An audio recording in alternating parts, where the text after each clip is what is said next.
Hey everybody, what is going on? Hexlex here. Got another Master Duel video for you. So today, we got an announcement, or rather yesterday, today the day I'm recording, yesterday the day the video is going out, we got an announcement for a next selection pack available later this week, Metal Raiders Dominance. Now, I'll talk about some of the other cards that are available that we've seen so far, and also maybe some speculation I have about this pack, but there are two main cards here that I really want to cover that are gonna be huge for this upcoming meta. It's gonna be Dominus Purge and Dominus Impulse. If you're not already familiar with these cards, these are exceptionally powerful hand traps that have seen a lot of play in both the TCG and OCG, but what decks you can use them in and how they're used might not be readily obvious just by reading them. So today I want to cover them and talk about the decks they're used in and also, again, how they're used. So let's start with the first trap card here.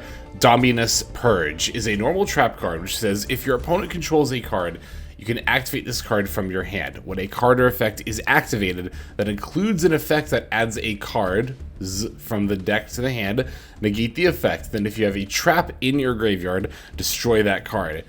If you activated this card from your hand, you cannot activate the effects of dark, water, and fire monsters for the rest of this duel.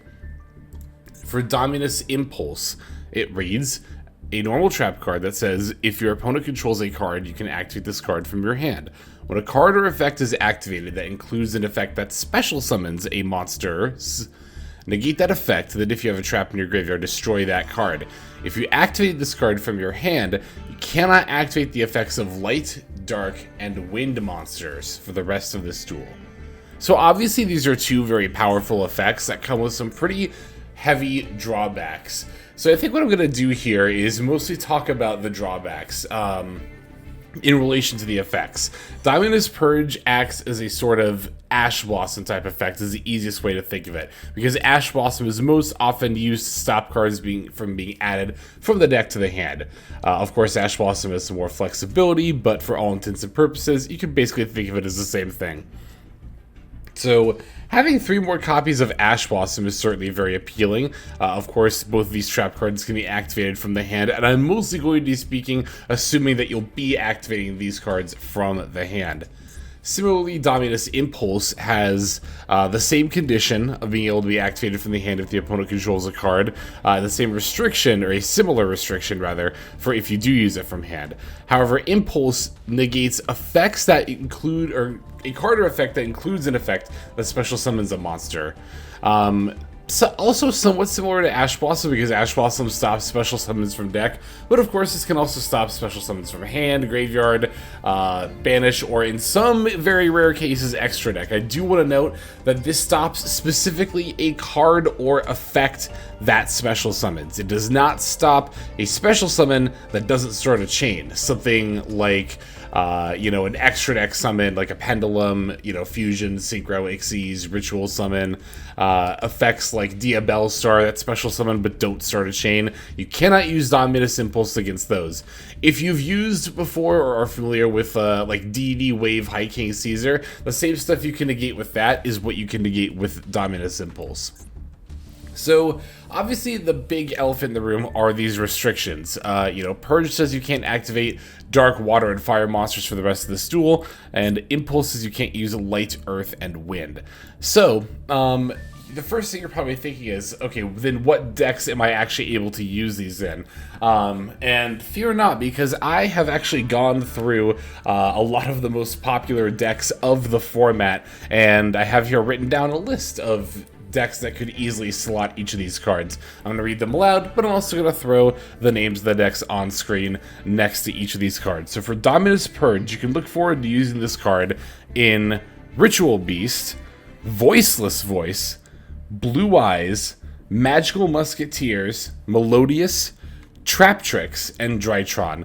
Note, of course, that with each of these, you might have to adjust slightly your extra deck cards and potentially hand traps. I'll talk about using other hand traps with these cards here in a moment. But you might have to slightly adjust some of your extra deck or hand trap stuff. For example, obviously, you would include SP Little Knight in a lot of those extra decks, but not necessarily if you're playing Dominus Purge. For Impulse, which says you cannot activate light, earth, and wind monsters for the rest of this duel, here are a few archetypes that could make use of that. So notably at the top is Snake Eye, U-Bell, and Rescue Ace, which sounds really scary, but I do want to note that with the restriction, you cannot use a Fiendsmith engine, nor could you use the Millennium engine with any of those decks. Because those contain, of course, in the Fiendsmith engine's case, light, and the Millennium engine's case is earth monsters. So, although Snake Eye, U-Bell, and Rescue Ace can, without those engines, play Dominus Impulse, I'm not sure how worth it that is. But other decks that could play this card without having to, you know, give up necessarily as much would be Tempai, Dinomorphia, Labyrinth, Sprite, Salamandrate, Gimmick Puppet, Ancient Gear, Ice Barrier, and Raid Raptor, just to name a few. So, the way that these cards play off of the other hand traps in your deck obviously do matter, right, as I mentioned before. One thing to note is that they destroy the card they negate. Both Purge and Impulse do this if you have another trap card in the graveyard. Meaning that if you open multiple copies of these, or one of these plus Imperm, their power level does go up by a fair decent bit. It's also worth noting, of course, that you only have the restriction that you can't activate certain attribute monsters effects for the remainder of the duel if you activate the card from hand. However, I think that you should definitely be assuming that you're going to use this card from hand. I think these cards get a lot worse if you're trying to set them and, you know, not eat the restriction. I think they're just way too slow at that point. But still decent. It's still not something I would shoot for. Again, you should deck build around these for sure. And I do think that these are powerful enough to warrant deck building around also for sure. One thing I want to note in particular about Dominus Impulse, right, is the mention that you cannot activate the effects of light, earth, and wind monsters for the rest of this duel. Particularly earth and wind is important to note because, you know, as mentioned before, with your hand traps and your extra deck, you're going to have to kind of play around these attribute restrictions. And, as you may realize, there are some pretty important hand traps, in particularly the earth and wind attributes, those being Maxi and Fuelos. So, if you wanted to, you could simply not play Maxi and or Fuelos in a deck with Impulse. You could, like, reduce, you know, you could completely cut both of them, right?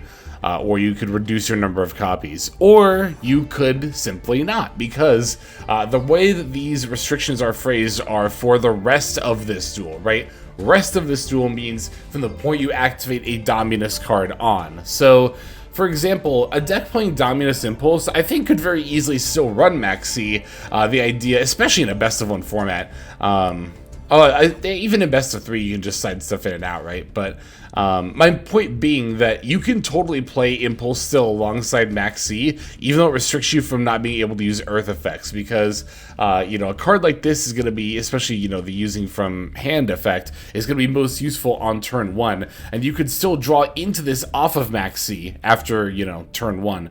Also, it won't stop you from drawing, you know, subsequent cards, because it simply says you cannot activate the effects of, you know, light, earth, and wind monsters for the rest of the duel. But a Maxi or Fuelos, which is already activated, will still draw you cards even after you activate Dominus Impulse. So I really wanted to specifically point that out. And then you could make the same argument for Purge and still playing, like, Ash Blossom, for example, would be the big fire monster that's still a hand trap, or that is a hand trap, rather, that you would want to use alongside it. I think you could still play Ash Blossom alongside Purge if you really wanted to.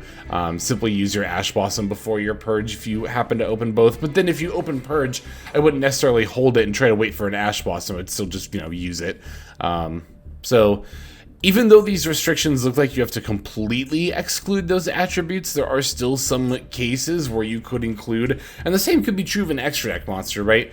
You know, I talked about how, like, a lot of decks that play Purge also play Little Knight in the extra deck. You can still just play Little Knight in the extra deck, and then you can still summon it out those games where you don't activate Dominus Purge. But you know, thankfully, you know, the decks I read off before, you don't necessarily need to have SV Little Knight for any of those decks there.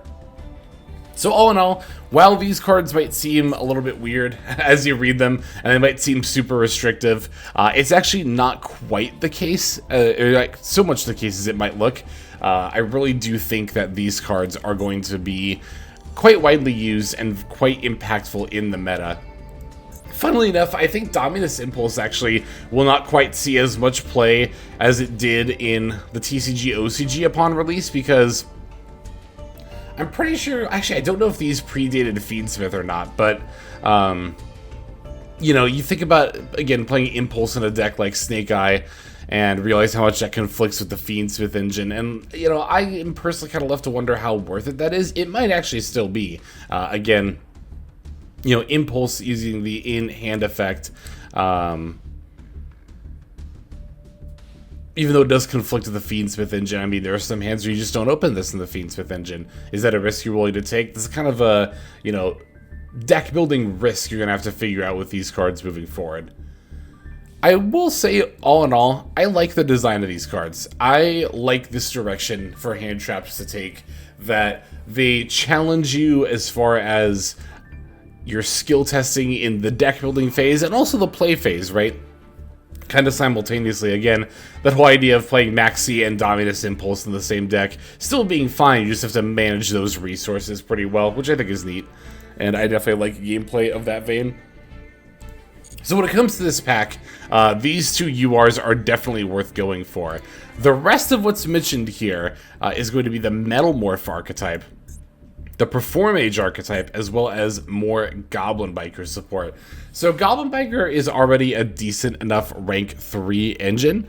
The follow-up support is going to be more for a dedicated Goblin Biker deck, which I don't think is quite as good. So here we have Goblin Biker has gone wild, which is a level 6, 2400 attack, 0 defense, Dark Fiend. That says if you control no monsters, or if all monsters you control are goblins, you can normal summon this card without attributing. You can only use each following effects once per turn. If this card is normal or special summoned, you can special summon a level 4 lower goblin monster from your deck. If this card is sent to the graveyard, you can target one card on the field, attach it to one goblin Xyz monster you control. And, you know, a card like this I think is like okay. The fact that it's level 6 is really awkward, even though it does have the, you know, cheating out normal summon without attributing effect. I still think that Goblin Bikers are best served as a rank 3 engine. I know I think there's a new rank 6. Of course, there's also the Goblin's Crazy Beast, which is also a rank 6. But for what I've seen, this follow-up support doesn't really see as much play in the decks that play Goblin Biker. It's not as important as the rank 3 stuff. The new Perform Age stuff, like Trapeze High Magician, I also don't think is quite enough for the archetype to really get, you know, its own dedicated deck that's going to be at least rogue level or higher. You know, the new rank 5 says 2 level 5 spellcasters, 2700 attack, 2200 defense. Rank 5 light spellcaster Xyz can't be destroyed by battle or card effects while it has material. Your opponent takes any effect damage you would have taken a number of times each turn up to the number of materials attached to this card. If this card has Perform Age Trapeze Magician as material, it gains this effect. You can detach one material from this card. This card can make up to 3 attacks during each battle phase this turn. So the idea is that you use a rank up spell to go into this off of the Trapeze Magician.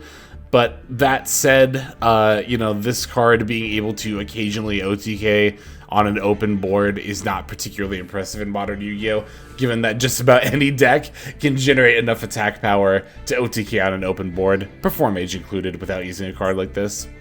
And the new Metal Morph support is unfortunately just not good enough, mostly because even with the new Metal Morph trap card, you're still relying on using a trap card that you have to set and then flip up on a later turn in order to summon out your big stuff. And I think there might even be a way to place Metal Morph face up from the deck within the archetype, but even if that's the case, I just don't think the payoff is quite here. This is the big payoff monster here, Red Eyes Black Full Metal Dragon, which is a level 8 dark machine with 3400 attack and 2400 defense. It says cannot be normal summoned or set. Must first be special summoned with max Metal Morph that was activated by tributing a level 5 or higher dragon monster. You can reveal this card in your hand to send or set one Metal Morph trap card from your deck, and if you do, shuffle this card into the deck. When your opponent activates a card or effect, quick effect, you can negate that activation. Then you can inflict damage to your opponent equal to the attack of one attack position monster your opponent controls, and you can only use each effect of Red Eyes Black Full Metal Dragon once per turn. So, yeah, I mean, even having this Omni Negate payoff, I really don't think is quite good enough. Mostly because it's just it's still a 2-card combo, right? Like, even if you open the Black Full Metal Dragon and use the in-hand effect to put it back in the deck and set, you know, max Metal Morph, you still have to have the level 5 or higher dragon just to be able to make this. And again, you don't even get to proactively play on your turn. You have to do it on a follow-up turn. It's just so slow, and it's not worth it. One other thing I noticed here is some of the phrasing in this blurb. Red Eyes Black Full Metal Dragon is here, powered up even further by Metal Morph. In addition to Perform Mage, Trapeze High Magician, the new ace for Goblin Biker, supporting cards arrive for Perform Mage, and many other archetypes. I'm sure this is a little blurb that they always include the many other archetypes, but, you know, I can't help but think about how many meta-relevant decks out there need a little bit of follow-up support, right? They're due. I'm thinking like Memento, and I'm thinking Centurion are the first two that come to mind for sure. I can't help but feel like if like the new Memento Fusion or the new Centurion level 8 Synchro were in here, I feel like they might have used these over like maybe Goblin Bikers Gone Wild or something, but I don't know, I guess we'll have to wait and see. There is still a possibility those could be in here, but regardless, Purge and Impulse are definitely cards that you want to watch out for, and I would definitely go out of your way to at least craft, if not pull for, you know, a playset of these if you're playing any of the decks that were mentioned earlier. I guess I'll throw those like on screen again here real quick for decks for Dominus Purge and decks for Dominus Impulse. So yeah, if you're playing any of these, then you should definitely, absolutely pick up a playset of these cards. But I'm going to craft a playset of each of them, just because they're really nice to have in general for future decks as well. But that is going to do it. Thank you so very much for checking this video out. Hopefully you found the information presented here helpful, and these new trap cards, which will make a huge impact on the meta, are a little bit less obscure to you at this point, hopefully after watching this video. But that is going to do it for now. Why don't we move on to our outro? Hey everybody, Hexlex here. Just want to give you a huge thanks for watching all the way to the very end of the video. Believe it or not, that is actually one of the best ways that you can support the channel, is by watching the videos in their entirety. But there are many ways in which you can support the channel if you are so interested. The names that you're seeing on screen here, I gotta give an extra special thanks to, because these are people who have chosen to either become a member on YouTube, which if you're interested you can do as well via the join button next to the subscribe button down there, or have signed up over on Patreon and become members there. Link to that is going to be in the description below. Without the support that is being offered by, again, all the people that you're seeing on screen right here, I would not be able to take the time to dedicate to uploading daily YouTube videos. So thank you so very much. But there are also other ways you can support as well. Again, link to the description below. If you like my deck tracker that you'll see in a lot of my videos, the Untapped Companion, you can download that for free, and if you use my affiliate link down there, then that also goes a long way towards supporting the channel. That's again free. So is subscribing here on YouTube. That's also free and a huge way to support. You can also check out Twitch, once again linked in the description below. Following and subscribing over there will not only support as well, but also give you notifications of when I go live if you want to catch some of the live streams. But really, no matter how you choose to support, it all adds up, and it all definitely means the world. So thank you, each and every one of you. For now, this is Hexlex. I'm going to be signing out, but more than that, I'm hoping that you have a fantastic day.